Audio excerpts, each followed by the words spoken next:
Think back to your teenage years. What were you passionate about? What parts of your life were you madly in love with? What really lit you up? Now let me ask you this. How long did that last? Did you carry that passion into your 20s? Into your 30s? Do you still have that same youthful enthusiasm today? My guest today fell in love with the ocean as a young boy, spending his time in the waves surfing and immersed in the 1970s surfing subculture of Southern California. And today, at age 57, you're as likely to find him in the waves as you are anywhere else. Meet me today as we dive into what a lifetime of intense passion looks like.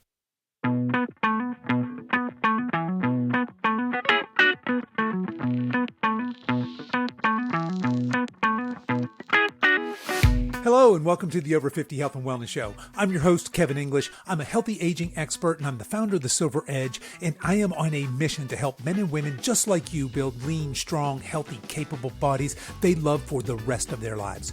We have a fantastic show for you today. Alex Torres is here and he's going to share his experiences growing up in the 1970s surf counterculture and how he's remained stoked for the last 50 years.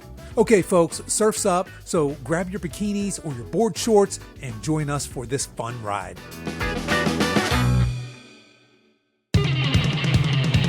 Now, instead of me doing an ad read here, you're going to hear Alex and I talk about the Whomporama. This is an annual body surfing competition that's held in Carolina Beach, North Carolina on August 10th. You can head over to the show notes for this episode and find all the details on this event, and you can find that info over at silveredgefitness.com/290. So, if you're listening to this episode before August 10th, 2024, and you're inspired to come join us, please reach out and let me know. I'd love to connect with you and share a few waves. My guest today is Alex Torres. Today's episode is going to be a little bit different from what we usually do here. Alex is actually a buddy of mine. We surf together, fish together, and we've even done some free diving together. Our wives are besties, and we hang out. But Alex is a really interesting guy. At age 57, he's one of the most passionate watermen I know. He's managed to maintain his youthful stoke through all these years, and his love for all things ocean is infectious. He's also the founder of the intergalactic Whomporama. This is an annual body surfing event held in Carolina Beach, North Carolina that raises money for local charities. Without further ado, let's meet Alex. Alex, welcome to the show. Thanks for having me, Kevin. Yeah. How are you doing today? My pleasure, man. I'm doing fantastic. I am stoked to be talking to you, brother. So this is going to be a fun episode, a little different from stuff I've done in the past, perhaps. First of all, I suppose guests should know that you and I know each other. We're buddies. We hang out. So this may seem a little less formal than other interviews I've done in the past with other guests. So I'm looking forward to this. So Alex, we're going to talk a lot about the ocean. We're going to talk a lot about surfing. We're going to talk specifically about body surfing, and we're going to talk about keeping a youthful mindset as we age. But let's back all the way up. Do you remember the first time you saw the ocean? I do remember the first time hanging out on the beach. How old were you? With my mom and my dad. I was 4 or 5 years old, maybe. Yeah. And I just remember the sand being warm and nice, and it all seemed very inviting and comfortable. It seemed right, like we were supposed to be there. Like you were supposed to be there? Yeah. Now, where was this? It was probably in Laguna Beach, Southern California. SoCal. All right, man. Yeah. Well, yeah. When did you go from that, hey, this is a warm, inviting place, I'm meant to be here, to just falling in love with the ocean? 'Cause is it fair to say that you have fallen in love with all things aquatic? Yes, definitely. I think I knew I was always into the water and into swimming. When I was about 8 years old, my parents moved from about an hour from the ocean to about 2 blocks from the ocean. And that kind of changed everything. I mean, and I just literally dove straight into the ocean and body surfing and boogie boarding and surfing and all of it. I was in love with all of it, skimboarding, just hanging on the beach, even if there were no waves and the weather wasn't nice. My friends and I were just walking around on the beach, just cruising around, doing the beach thing. So I've always been attracted to it. Right on, man. What was that early? So this would have been what, 70s, 80s? What's the early time frame here? 70s, I guess. 74, 75 maybe? Yeah, 75? Man. Yeah, What from what's your 57 now. impression of like so this is still Southern California, right? What's your Yeah, impression yeah. of that? Because there was a vibrant surf culture there, certainly through the 50s, 60s, and 70s. There What was that surf was. culture like? What do you remember that from those early days? I don't remember as much the Beach Boys or like that kind of longboard culture. What I kind of remember more was like the Dogtown. Right. It was an era in the 70s where surfing wasn't accepted, and if you were a good surfer, it meant you didn't go to school and you didn't work and you were just hanging out at the beach all the time. So that was a given. Without a doubt, at 8 years old, I knew that's the route I wanted to take. I was like, there's nothing more important than being able to surf. Now you mentioned Dogtown.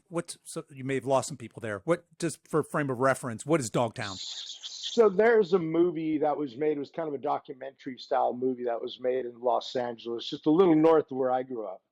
And it was about surfers and skateboarders in the late 70s, or I should say late 60s, early 70s. And it just seemed weird. California at the time, I don't think the economy seemed to be doing really well.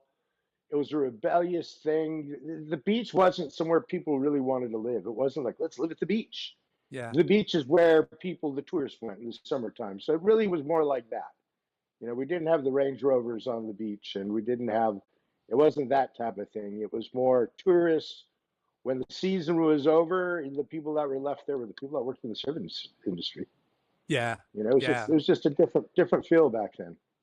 Kind of a ghost town in that off season, certainly. And where, you and I Yeah, both, you're where you currently live in Carolina Beach, certainly once upon a time had that same vibe, right? It was flooded July through August. And then certainly by the time you got into December, January, February, it was a ghost town. The only people it there, was a like you said, were probably the complete people that ghost town.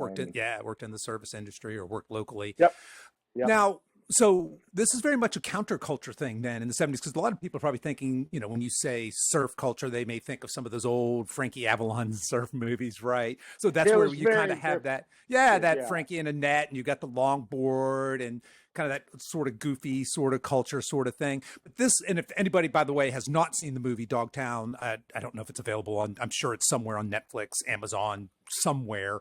I'm sure it's everywhere. Absolutely. Yeah. Yeah, it's absolutely worth tracking that down and checking it out. I think it was even like an award-winning documentary. It was really, really well done, but gives you an Yep. idea of that early surf culture as a counterculture. So these kids were not affluent kids the way kids at beaches today typically are, but it's more this kind of No. hardcore counterculture. Like Alex was saying, hey, if you were a good surfer, it probably meant you were a crappy student, because when the waves were good, you were tardy, you were absent, you were playing hooky, you were at the Exactly. beach, right? You were Exactly. catching waves.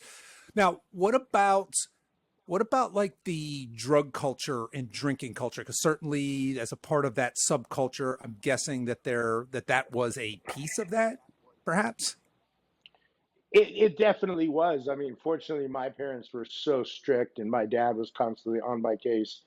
He would tell me, at a young age, 10, 12 years old, you come home and I smell pot on you, you'll be out on the street naked like you came. That was his attitude. And I knew he Yeah. was not joking. So Right. I didn't really dabble too much in any of that until, my late high school years, but it was definitely a big part of it.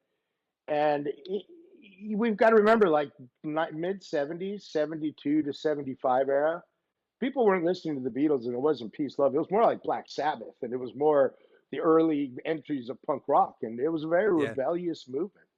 There weren't preppy surfers. One or the other. You were a jock or a preppy type person in school, or you were a surfer, skater, pot smoker in that realm. It Yeah. was a whole different thing. And it changed. It changed once we got into the 80s. That changed quickly. There It was a certainly big did. push with groups like NSSA, yeah, National Scholastic Surfing Association. And the only way you could surf in those contests were if you did good in school, you had to have a certain grade point average. Right. So that kind of changed everything. But in California, that basically meant, okay, that's not cool then if you have to do good in school to Yeah. do well in this contest. So there were totally two different avenues people took. They either went, okay, we're doing the scholastic surf, or we're going to be surf punks and we're going to get better Yeah. waves more of the time.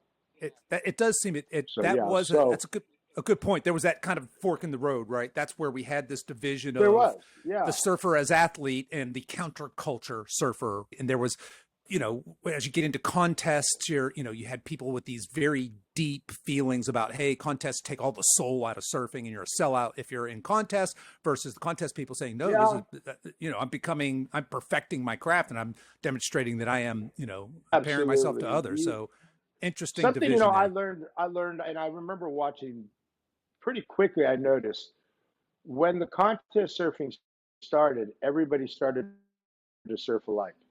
And the Yes. surfboards were exactly the same. And the turns were exactly the same because the contest directors would have a way of scoring contests where they'd say, okay, this is what we score for. We score for this, this, and that. So the next thing you know is everybody's surfing. That was something that was very disturbing.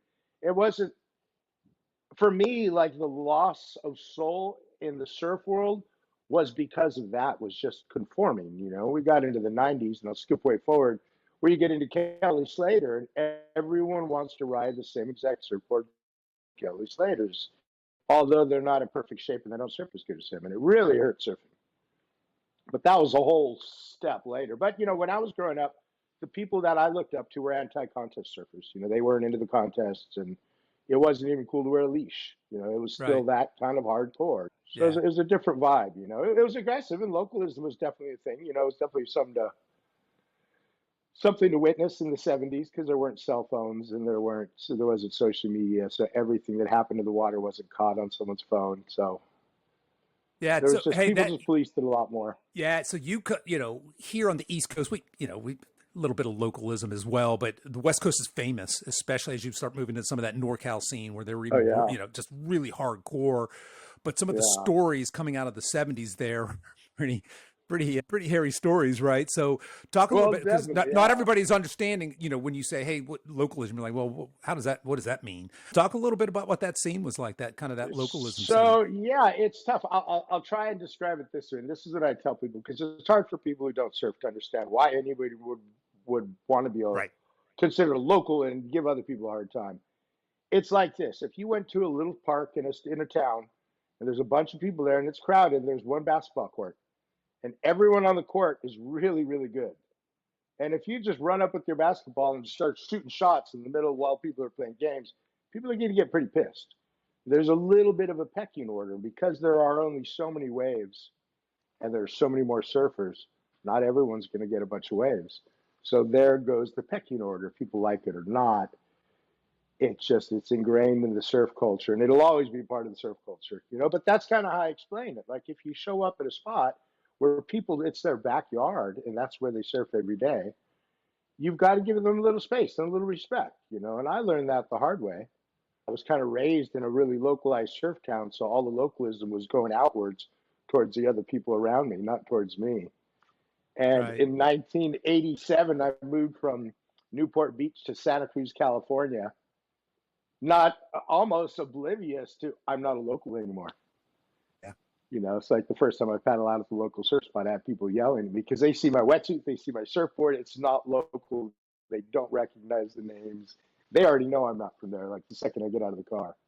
So there was definitely a learning curve. There's a lot to that. I saw a lot of interesting things, Yeah. I mean, there, especially in Santa Cruz, California. I bet Santa Cruz, if you don't know, that is a hardcore surf place, and localism, certainly some of the stories coming out of there. I mean, we're talking slash tires, getting your ass beat, just, and everything in Oh yeah. between, right? I mean, there was a strong, strong, like you said, pecking order. And if you didn't respect that, you were going to pay. So especially I learned quickly. I learned quickly how to slide by. But I mean, I had seen people paddle out before, and just people waiting in the lineup, and someone pushing them off their board, breaking the fins off their surfboard, and telling them to go home and do some dig repair. Just blown away that somebody would yeah, do that. yeah, yeah. No, that's hardcore, right?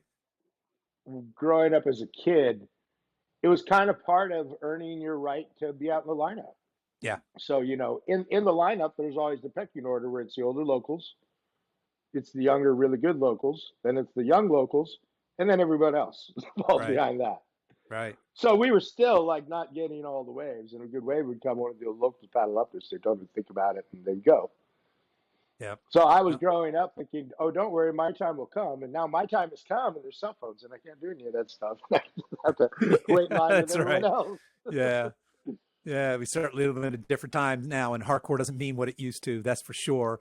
But It's Alex, just different. I mean, yeah. Oh no, it's definitely different. But I want to talk because you and I both have a love for I don't know, alternative, hardcore, post-hardcore, punk, post-punk type music, and I feel like that a lot of that a lot of that surf culture specifically has really been tied with that music scene. I mean, some of the best punk and hardcore music, so we're talking say late 70s by this time, maybe even into the 80s, the way I would hear a lot of new music was I would go to a surf shop, I would rent a surf video, and it would just, the soundtrack would be packed with all these, oh yeah. little local indie hardcore bands doing the music for that. So you want to talk a little bit about kind of that music culture and surf culture and how that kind of came together and helped to, so I think they both pushed each Yeah, other, right? and oh, I absolutely think so. I think California at the time, I don't think we knew it, and the people who were there knew what was happening and how magical it was Yeah. in that period, the 70s to early 90s. It was amazing. There was music everywhere. And I remember when that kind of started to happen, and I remember other people looking at people like, that's a silly thing. You would get a haircut because you like a certain style of music. That's crazy. Like they didn't understand that people were so diehard music. People did. It became people's lives. On people's surfboards, you'd see the Clash or Black Flag, or on their skateboard, or Yeah. it was directly tied. And it was a pretty amazing thing in California. And you never know how good it is until it passes, and you kind of go, wow, that was a really cool thing that was happening there. Yeah. I No, mean, it, I it was certainly fortunate was. because in Orange County, at a young age, we were able to see Black Flag and Dead Kennedys and X and all these older punk bands, 777. These bands were coming through. The legendary Cuckoo's Nest, if you've ever heard of that, was a mile and a half from my house in Costa Mesa. The Vandals had a song called I think it was the Cuckoo's Nest. Those damn punks are crazy. Yeah. Anyways, it was a big part of it. It was all around us. And we didn't really notice how it was happening and how it tied and how the skaters and the surfers and the hardcore music was all kind of bouncing off of each other. It It was was all energizing each other. It was feeding pretty each neat other. at the time. Yeah. Yeah. And Yeah, and and you like you said, I mean, same thing with me is, the surf movies and the skate movies is how I'd hear a lot of yep. the punk stuff. Or I'd meet somebody and somebody would give me, there was a thing going around, and I remember this was probably late 70s, early 80s. You would get these cassette tapes, and it would be a mixtape. Cassette tapes were everything at the time. Yeah. So these things would come out, and people would just they'd duplicate them like crazy. So I would get one of these things, and it would have a tiny little writing on the case who these bands were, and I would know nothing about these bands except the one song of theirs that was on it. Yeah. These things were like the Bible at the time. It was just like you get a new one. It was just like, whoa, moment where, it Yeah. was just so exciting to get home and stick that in. And, we didn't have a lot of music. So that, you got that tape, that's what got played for the next 3 months, Sure. nonstop. Like that didn't Right. come out of the tape player, Yeah. you know? You knew all those songs. Yeah, I mean, real quick story. There was a cassette tape I had gotten like that, and one of the songs, my favorite song, and I don't remember what song it was, but it was Bad Brains, and I knew nothing about Bad Brains. I'd never seen them, never saw a photo of them, and there was no way to see that stuff unless you found an album, which was rare. So that was my favorite song. So I probably listened to that for 2 years. I hear that Bad Brains is coming with a handful of other bands. It was, I don't remember what it was, but Bad Brains was the main band I wanted to see. So I show up to the show with my friends. I'm probably 16 years old. I'm probably one of the youngest people. Everyone is much bigger and older because the punk scene was older. It wasn't for kids. It wasn't for kids at the time. And so we're watching this band set up, and I'm like, okay, I guess they're not playing yet. It's someone else playing. And these black guys get up on stage, and they're all wearing kind of cams. And I'm thinking, there's no way that's Bad Brains. So these guys all set up, and they're setting up, and I'm thinking it's another band. And all of a sudden, the first song comes out. It's the song, and I'm just scratching my head like, that was a punk band I've been listening to, and I picture these kids looking like me, Yeah. and they're a handful of black guys with rastas with dreadlocks, Right. and it was the wildest thing, and I couldn't believe it. Yeah. Some And then bad halfway brains, through the baby. show, they say, "Okay, we're taking a little set break," and they take a set break, and they come back out, and the second set is all reggae, and I just couldn't understand it. And I always, reggae was always in the background in the surf world. Yep. It was just amazing. But that's how it was. Like you would almost, because you couldn't see it all in a second, Nowadays, someone says, "Hey, have you ever heard of this band?" You look and you've seen their whole history in seconds. Yeah. Where before you could listen to them and you're almost painting the picture yourself of who these people are. Right. Yeah. It's a completely different But world. yeah, those cassette tapes were so valuable. Those mixtapes. Yep. Yeah. I remember. No Yeah, doubt. and if you had a tape to tape player that you could record tapes, you were the most popular kid in the neighborhood because Yeah, everyone that's wanted to right. be over there just recording tapes. Yeah. Yeah, I could think back. I still remember some of my friends who had that tape to tape capability, and they were Yeah, to this day they turned me on to music that I still listen to because you're right. Back then, yeah, I mean, a buddy turned you on to music, or you heard it on, in our case, a skate, because certainly skate and surf, we can put those together when we talk about that subculture, hardcore scene yeah, influencing music and vice versa. But yeah, you'd watch these surf videos, these skate videos. Of course, in that time frame, that probably late 70s, early 80s is when we had all these kids, the Pal Peralta and the Bones Brigade and all this, and kids were really taking skateboarding to the next level in empty swimming pools and some of the stuff, before exactly. there were half pipes everywhere and all that. So, Yeah, and really cool that was scene, an man. interesting time. Yeah, because like in the late '70s, everything was still very segregated. The punkers hang out with the punkers, and the Yeah, Rasta, the reggae was a whole different scene. right. Because in Southern California, there was a whole Grateful Dead influence, which was another weird subculture that didn't seem to fit with any of this. But it did because it had its roots in surfing and that hippie and the pot smoking. And, Yeah, so in the early '80s, I remember looking at all of my mixed tapes. And one day, a Grateful Dead mixtape, not a mixtape, but a live tape getting thrown in. And I'm looking at it, I can't really understand. And I kind of figure out, oh, shoot, it's recorded. Like someone recorded this live at a concert. And that just seemed so weird to me.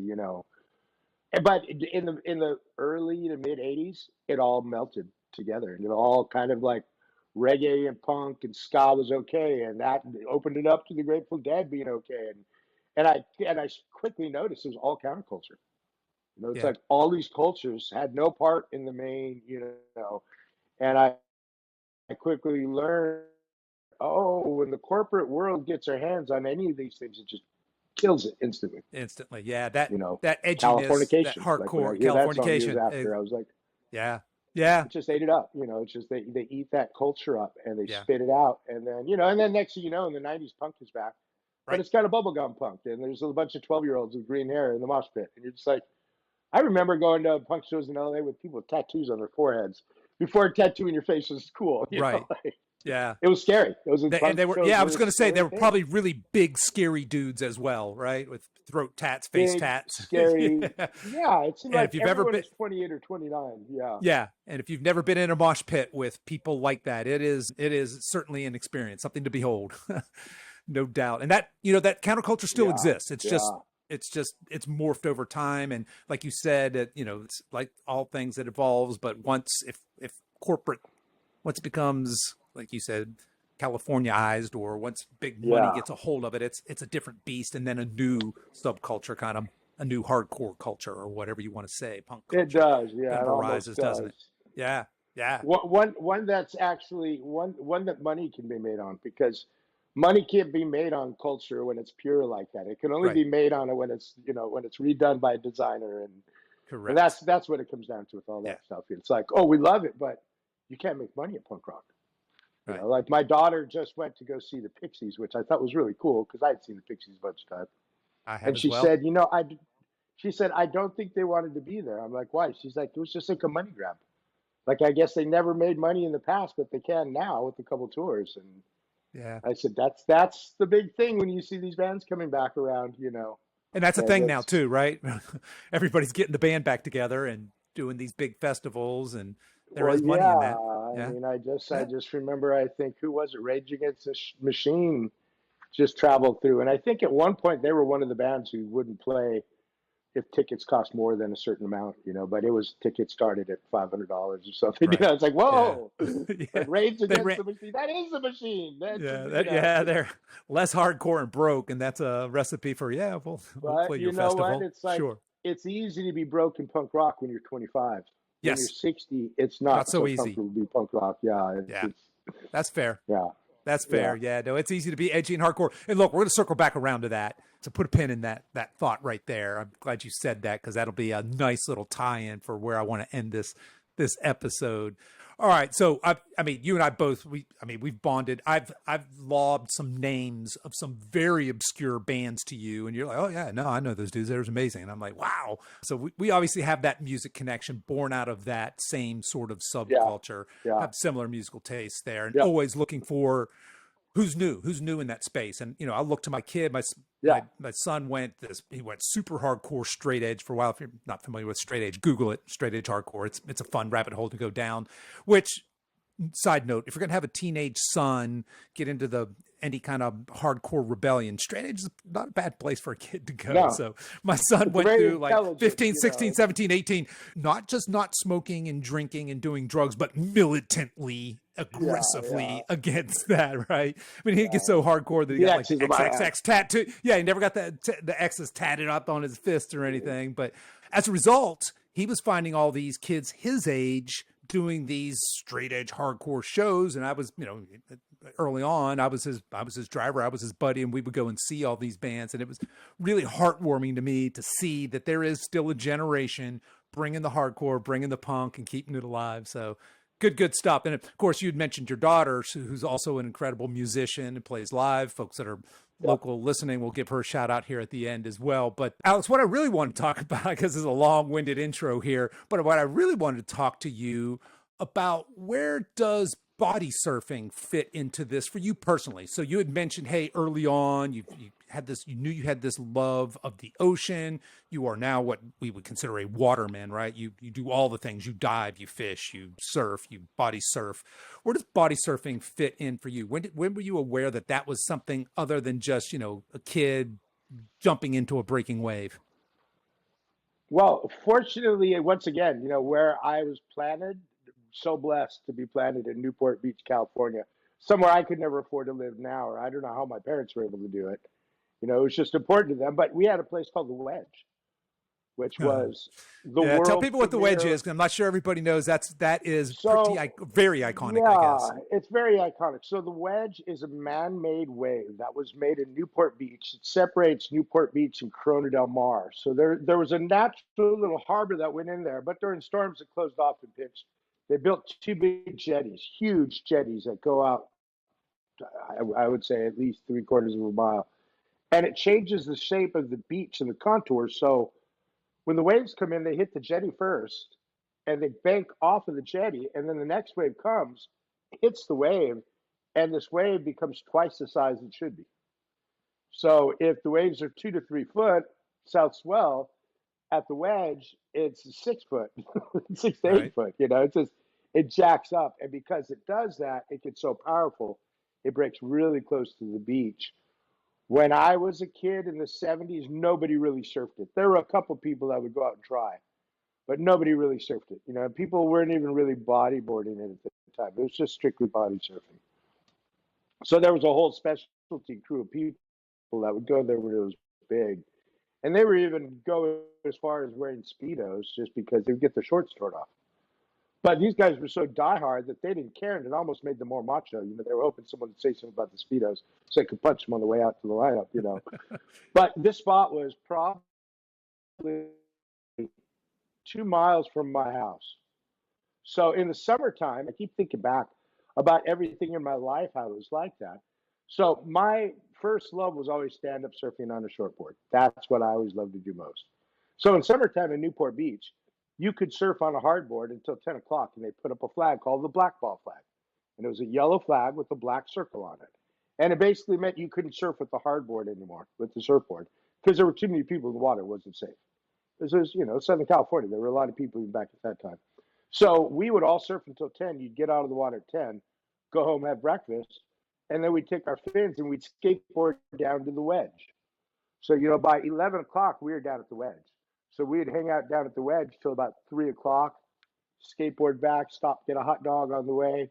By this time, it's 4 o'clock. We're rolling back into our neighborhood, and the black ball flags are going down. So we had to learn to surf and to body surf. And then in between was boogie boarding and everything else. Boogie boarding had started to get popular. So it was different because there were a lot of places I would go to where you would just do one type of surfing. There was something about Newport Beach that had this weird thing because of the wedge. It was so influential that people really got into body surfing. And people around the world would come here to body surf that way. So it was very common that, I remember moving to Huntington later on in high school, and people would look at me like, "You're going to go boogie boarding? Like, why would you? You're a surfer." It was just such a, like, if you did this, that's what you did. If you longboard, you just rode a longboard. So that kind of all blended in the same way that my musical, my musical taste and everything else has. I love the Grateful Dead. I love jam bands. I love punk rock. I love jazz. I love, I like lots of different things. I have different groups of friends to go to these concerts with because none of my other friends all like the same shows, Right. which is kind of Yeah. funny. Yep. Yeah. No, that's fair. Love it. But so, yeah, body surfing was always a thing. And I remember body surfing with my dad being young before I surfed. And back when we were kids, usually we body surf shore break. So what they would say is, "Let's go womping." And I would hear that a lot in the early 70s. "What are you doing? We're going to go surf?" "No, it's too high tide. Let's go womp." Or, "It's going to be blackfall, so we can't ride our surfboard. Let's go to the wedge and womp." So that was always in the back of my head, that womping thing. Basically, it meant your body getting slammed on the shore. Your All body right, getting folks. womped on the shore. Yeah. All right. This is It a has nothing perfect to do with segue. sex. Yeah. It has Right. nothing to do with sex. Yep. And I don't know who it was, but some rapper came out with this song called WAP a couple of years ago, and it just really sent our whole name in a different direction. People Yeah. kept thinking, they would look at me with this T-shirt, they'd say Whomporama, and they'd be like, "Oh." Right. I'd be like, A little "No." different connotation there. All right. Well, a couple things here, folks. First of all, if you're not familiar with the wedge, that wave, it is a mutant. It is absolutely absurd that anybody would even attempt to try and surf that hardboard, boogie board, body surf. Otherwise, do yourself a favor. When you got a few minutes, get on YouTube, just wedge wave. That's all you probably need to click in there. And there's a ton of really entertaining. That's all, yeah. Because what Alex is saying, womp, W-H-O-M-P, by the way. From like a trying week to figure ago. that out. Yeah, and he's saying when you're getting womp, that's your body hitting oftentimes hard ground, right? Or 6 inches of water. And no more so than the sandbar, at the wedge, sandbar, right? Whatever. All right. Well, Alex, you had referenced, you let the cat out of the bag here. You've referenced Womp. You've referenced Whomporama. What is the intergalactic body surfing championship known as the Whomporama? I wish I could tell you. I don't know. Well, you are the world's leading expert on the Whomporama here, buddy. So if you can't tell us, nobody can. Yeah, so I guess nobody can. So then we're all right, folks. Sorry, show's over. It was 2011. We just had these sandbars here in Carolina Beach one summer, and we had really good shore break. And I'm talking to a friend of mine who lived in the same complex I lived in. I said, "Hey, when I was young, we used to make these little hand plane boards, and we used to body surf the shore break, and it makes you go really fast." And he just looked at me like, "I don't know what you're talking about." I'm like, "Body surfing, He's like ride a whitewash to the beach to get your surfboard. And he had no idea. So I said, "Okay, we're going to make a couple." So we went and bought a couple pieces of wood. We carved them out. We made these hand planes. He was just blown away. He bought a pair of fins. We started body surfing, and he was just blown away at how fun it was. And a lot of times here, we've got these days where it's really low tide and it's kind of hollow and there's barrels, but it's not really good for surfing. And these were really fun for these body surf days. So it didn't take long, a couple of weeks, people started asking around. You're like, "Hey, what are you doing? What is that?" And I started seeing people show up to the beach with fins, which I never really saw. Not saying I started the body surf thing, because there was a whole body surf movement happening at the time. More in California, more in Australia, but there was a movie that just came out. It was the first body surf movie ever, come hell or high water. It was made by the Malloy brothers. Great body surf movie. If you just want a little introduction, great body surf movie. That came out at the same time. So it was just like the timing was just right. And I just started noticing people, and I started getting messages on Facebook. Someone would see a photo and go, "Oh, you body surf too," from like Florida. I'd be like, "Wow." So there are people, they're just spread out. Yeah. So one day, me and my friend Mike Singh, who the guy I was body surfing with, I said, "Hey, let's put a body surf contest together." And he looked at me like, "You're crazy. No one's going to come." I said, "I know no one's going to come, but it'll be fun. It'll be like 10 of us, and we'll have a silly little body surf event." So we decided we're going to do it. So we don't get permits or anything. We're just thinking like, 10 people are going to show up and we're going to flop around in the water and someone's going to be the winner. I don't know, 200 or 300 people showed up. It took a lot longer than we thought because we didn't expect so many people. We ran out of t-shirts, everything was out. Everyone had a blast. We made up a bunch well, when we got there, the funny thing is we'd never thought about the rules. So we didn't have rules. So we're like, oh shoot, we didn't come up with rules. No rules. There's no rules. Okay, perfect. So then we started joking and it became that the trajectory of the whole Whomporama was never by design. It just kept changing by these events that were happening. So we're all of a sudden doing this, and the show's pretty good. So the turnout was pretty good. We kind of laughed about it. A couple of days later, I go to one of the town council meetings, and the mayor comes up and says, "Hey, I need to talk to you." I'm like, "What's up?" He's like, "Don't ever do that again without getting permits and insurance." I was like, "What? What?" He said, "Yeah, I saw there were a bunch of people, and someone could have broken their neck." So I thought, okay, that's going to be the end of that. It was fun. It was pretty neat. And a friend of mine that was there, Ethan Crouch, who was part of Surfrider Foundation at the time. He's still a big part of it. But he was telling me, what do you do next year? I said, oh, we're not going to do it next year. I'm not getting insurance and I'm not getting permits. I'm not going to go through the trouble. And he came up with the idea, hey, what if we give the donations, whatever we earn to Surfrider, and we'll use their insurance. We'll let them take care of all the paperwork. I said, yeah, I'll do it then. So that's kind of how it started. And it grew every year into a different thing, and it just kept changing and morphing, and less because of me and more because of the people that were there, and they would shout something out. And so I think the first year we didn't have any microphones. The second year, someone busted out a microphone with the PA system, and then we just started heckling everybody, and that became part of it. So we had to write when people sign up, like, okay, you're liable for any injuries. It's kind of like a roast, and we're going to lie about your biography, whatever you tell us you do or where you come from, and you're going to get roasted too. Everyone gets roasted in the event. Everyone gets That roasted, became yes. part of it. Yeah. So we really started laughing, and there were just a series of things. I mean, the first event, we're an hour away from the event being over, and Mike Singh says, hey, you know what? We don't have any trophies or anything. And I said, okay. At the time, it was called the Sea Merchant. So I ran over to the Sea Merchant. And I don't know if you remember the Sea Merchant, Oh, yeah. 10, Oh, yeah. 12 years ago.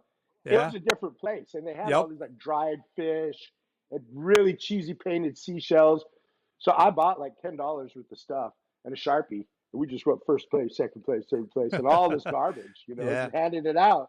And people loved the garbage. And we were kind of like, okay, now we're on to something. Next is, because you've got a nice collection of them. The trophies, Yes. we I do started have a nice collection of trophies. Yeah. recycling trophies. There's this whole influence from Surfrider, because Surfrider's environmental group, trying to save beach access and keep the water clean. So we thought, okay, well, we're helping them. We should get on that bandwagon. So we were doing beach cleanups, recycled trophies. So we started collecting people's trophies and Barbie dolls and screwing Barbie doll heads on top of, and some of them got a little twisted and kind of weird. Right. And I remember Yeah. at one point handing this 8-year-old girl an arm.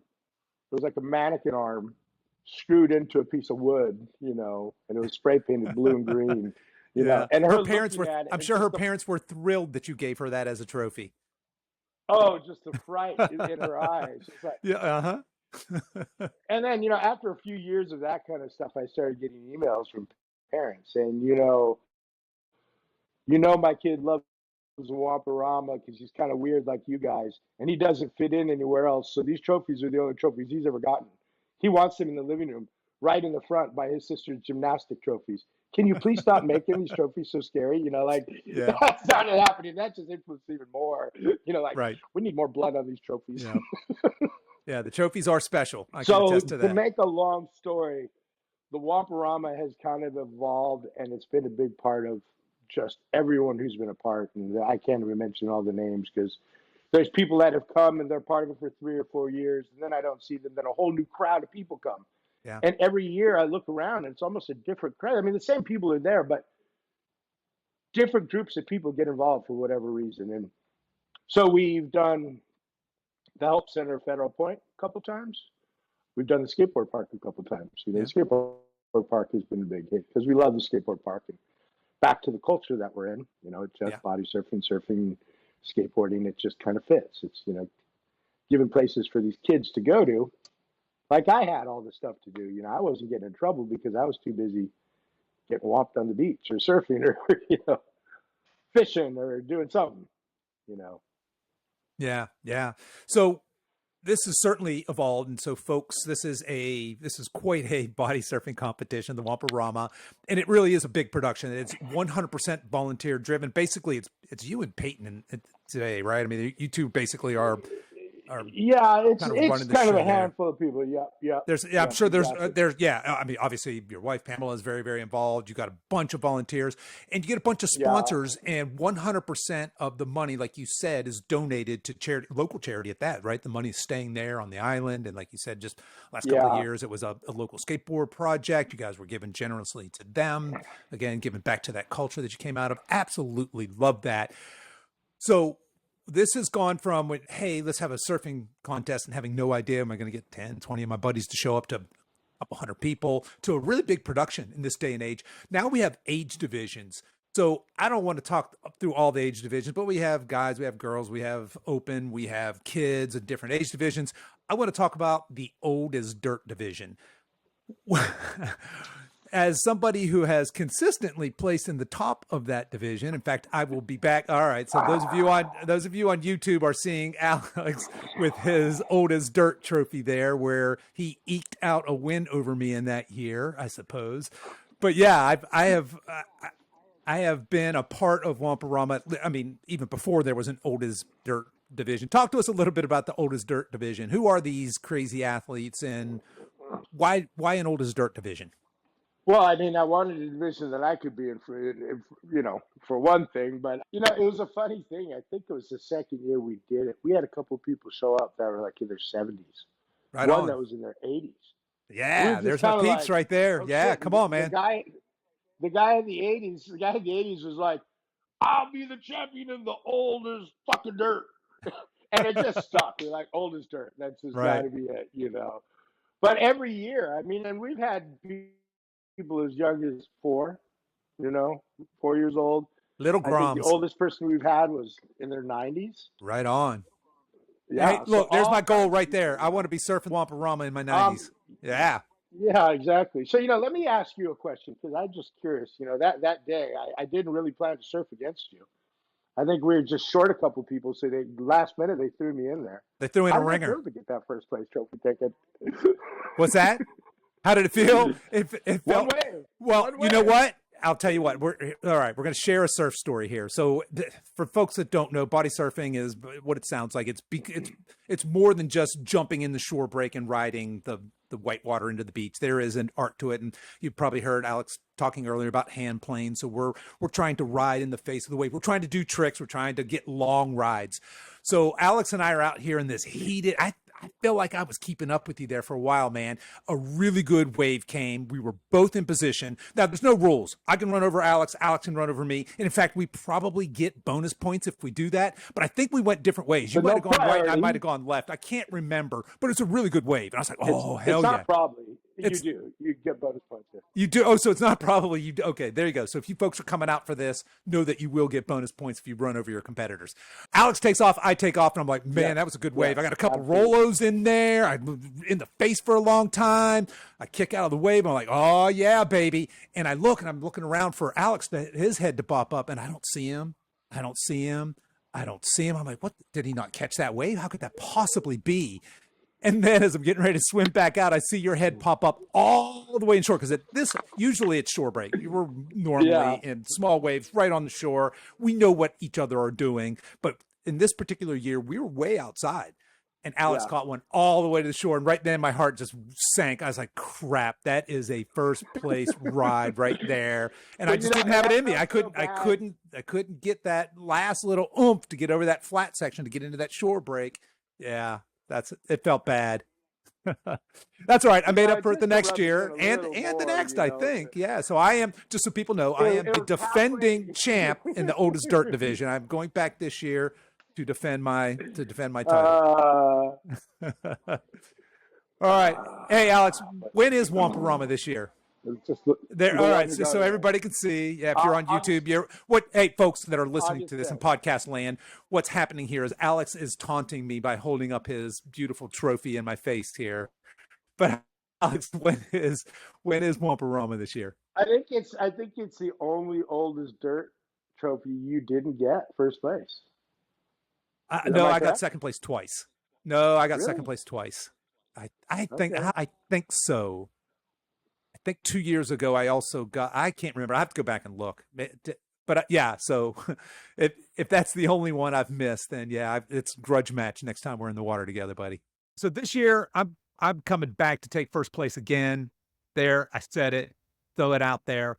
What date is Whomporama this year? So people listening know they can book their travel arrangements now and get out here for this. August 10th. And I tell everybody if they're going to make travel arrangements, the week before that is Life Rolls On. If you don't know about Life Rolls On, it is the best event that happens on this island. Been happening for years. A lot of us help out with that. But that's one weekend, the very next weekend. And this year it's different. It's going to be Life Rolls On, where they're going to take a bunch of people surfing, and they're also going to have it at the skate park the next day. Right on. So they're going to have a skate version of the handicap surfing, which is really super cool. Yeah. Super cool. Yeah. But anyways, get back to the Whomporama, August 10th, August 10th, which is a Saturday morning, Hamlet Avenue. Hamlet Avenue, Beach, Carolina plenty of Beach. parking all around there. Right on. And So folks, just pull up, plenty of places to eat. Yep. The after party is going to be a Sandsper. Sanspur this year? That's where all the beautiful trophies. Yeah, Sandsper this year. Yep, just like last year. All right. And, So out special musical guest, the Swellians. We rep Right on. surfing. right on. Okay, love it. So that's surf punk Absolutely. music. They're great. Yeah. All right. No, I'm looking forward to it. All right. So, but somebody listening to this from the Midwest, they're thinking, hey, this all sounds crazy. Are they good candidates to come and womp with us? Absolutely. And Right I'll on. tell you something, something that I wanted not to get back into the surfing contest. I always hated how surfing contests made everyone surf the same. So we decided we were going to give people extra points for being creative, for body surfing different, riding equipment that people have never seen, wearing costumes, wearing wigs. And if you notice, Whomporama's gotten pretty freaky and weird. People do Whomporama really can think get you free. get extra points for all of it. Yeah. Right on, folks. Not only did we want to make sure that people got credit for being creative, we wanted to make sure everybody won. So we got to a point where we came to the conclusion that whoever won the event, it didn't really matter. This wasn't a real contest. We were usually trying to raise money and just have a big party and have some fun. Right on. So Well said. the event has been rigged. It's been rigged. There you go, folks. The event is rigged. Last year, a town council member, I won't mention his name, but Joe Benson, town council member, got disqualified, came over, wrote me a check for $500, got back in the contest. There you That's go. the way. Another name, and I won't mention because I don't want to embarrass people, but Danny, the owner of Wake and Bake Donut, he bought his trophy for $500. And it was actually raffled. $500 is what it costs. What it costs to place. There you go. Because it's not about winning; it's about raising money for a good cause. It is about raising money, and it's about having a fun time doing it. Yeah. All right. So, and I don't want to say it too much, but I mean, there's been people who've been in first, second, third place who probably shouldn't have never been in those places. It happens. Everyone needs to win sometimes. Everybody Every needs to dog win has their sometimes. day. Yeah. We're going to make sure those dogs have their days. Every dog's got their day. All right. Well, hey, Alex, on a serious note here, we know that performance enhancing drugs are a problem in all sports. And I suppose that body surfing is no different here. Will these athletes be tested for steroids and other performance enhancing drugs before the competition? Yes, they will. Everyone will be tested, and you will be given extra points. Extra points for if you're showing up with steroids in your Because system. Right. You're taking the extra steps to perform, and we appreciate You that. appreciate the effort there. So if I mega dose some Geritol right before the competition, I get tested and right on. Okay. Love it. Absolutely love it. This was years back, but we had a guy who probably would have never placed in the top three. I think he got second place. The guy had a beer can in his fanny pack, caught a wave as he was body surfing, pulled out the fanny pack on the way and took a drink of the beer. We were like 10. I do remember Back that. to the creativity. I remember that dude. Yeah. So I've tried to increase my chances by wearing jorts, bikinis. One year I wore a crazy cat bathing suit. So I'm trying to rig it in my favor, man. We're gonna hate to say it, but every time you got first place could have been because the outfit. Not I think the jorts were the winner. I went with some short jorts, and that might have been my first year's first place there. Yeah. All right. On to something. Yeah, that got you noticed, That got me noticed. That's right. Got me up there in the oldest dirt division. All right, folks, if you can't tell, this is a really fun event. It's happening here in just a few weeks. This episode is going to go out on the 17th of July, so it'll be live then. If you're listening to this before August 10th, try and get to Carolina Beach, North Carolina, and support this event. Get down there, get entered in it. I think one year I seem to remember, didn't a dude like a Torres from Ohio, not to pick on Ohio, but just some mid locked in state, didn't he place one year? We've got lots of people. We've had somebody who's never body surfed once in their life come in and win. All right, so come on, folks, that's pretty amazing. Yeah, so this is, we tell everybody the majority of the people in this event are not body surfers. They've never body surfed. It's all brand new to them. And that's what we're trying to create. We're not trying to create this exclusive scene where you have to be a diehard and you have to fit in and you have to be one of the elite. It's not like that. And we want everyone to have fun. And a lot of times we score people higher just for having fun and laughing hard. Bring it, folks. Yeah. Place for that too.